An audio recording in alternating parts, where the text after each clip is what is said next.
Assalamualaikum warahmatullahi wabarakatuh dan salam sejahtera. Saya Nuzurina binti Ahmad, M202521515 akan membentangkan berkaitan dengan pentadbiran, penskoran dan pentafsiran dua inventory sedia ada. Yang pertama, inventory pemikiran kerjaya. Inventory pemikiran kerjaya atau inventory CTI merupakan satu instrumen psikometrik yang dibangunkan oleh James P. Sampson JR bersama rakan penyelidiknya. Inventory ini diperkenalkan pada tahun 1996 berdasarkan teori pemprosesan maklumat kognitif kerjaya, Cognitive Information Processing Theory (CIP). Adaptasi bahasa Melayu di Malaysia, CTI telah diterjemah dan diuji dari aspek kesahan serta kebolehpercayaan oleh penyelidik tempatan. Kajian terjemahan menunjukkan bahawa inventory ini sesuai digunakan untuk mengukur pemikiran kerjaya disfunksional dalam konteks pelajar Malaysia.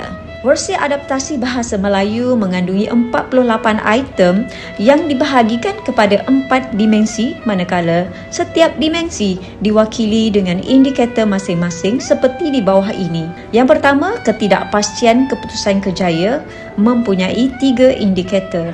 Tidak pasti pilihan kerjaya, sukar membuat keputusan, kurang hala tuju kerjaya. Yang kedua, kebimbangan kognitif kerjaya mempunyai 2 indikator iaitu takut gagal dan risau, keraguan, kendiri.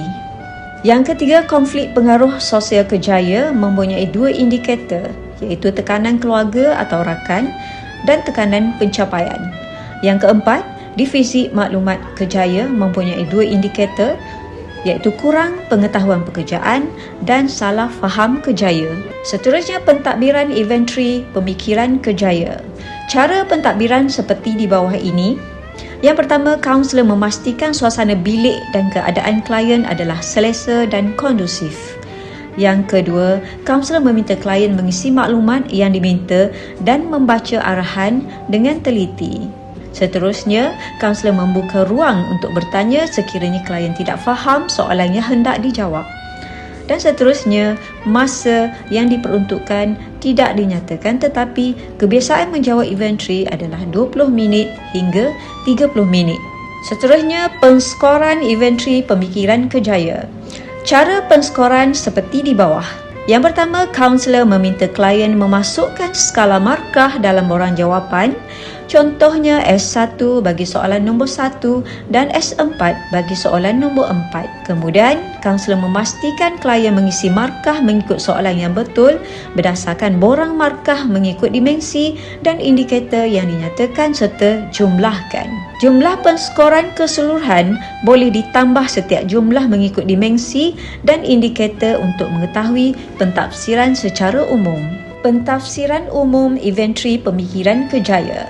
Cara pentafsiran seperti di bawah. Semua item adalah berbentuk negatif atau dysfunctional. Setiap item dinilai dari 0 hingga 3. Jumlah item 48.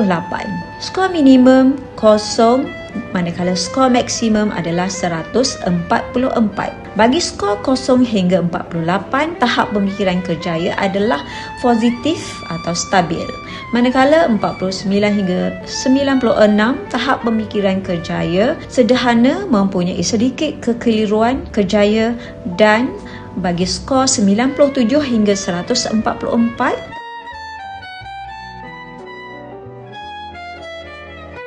dan yang terakhir, bagi pentafsiran inventory pemikiran kerjaya, dimensi tahap pemikiran kerjaya dan interpretasi tahap pemikiran kerjaya. Bagi dimensi ketidakpastian keputusan kerjaya merujuk kepada tahap kesukaran individu dalam memahami diri, memilih bidang pengajian atau pekerjaan serta membuat keputusan kerjaya secara jelas dan konsisten. Bagi dimensi kebimbangan kognitif kerjaya merujuk kepada pemikiran negatif, ketakutan, kebimbangan dan keraguan kendiri yang mempengaruhi proses pemilihan kerjaya. Bagi dimensi konflik pengaruh sosial kerjaya merujuk kepada tekanan, pengaruh dan konflik daripada individu penting seperti keluarga, rakan dan masyarakat terhadap pilihan kerjaya seseorang. Manakala divisit maklumat kerjaya merujuk kepada kekurangan pengetahuan, kefahaman dan akses kepada maklumat berkaitan dunia pekerjaan dan laluan kerjaya. Sekian, itu sahaja pentadbiran, penskoran dan pentafsiran inventory pemikiran kerjaya. Bertemu lagi kita pada inventory yang kedua selepas ini.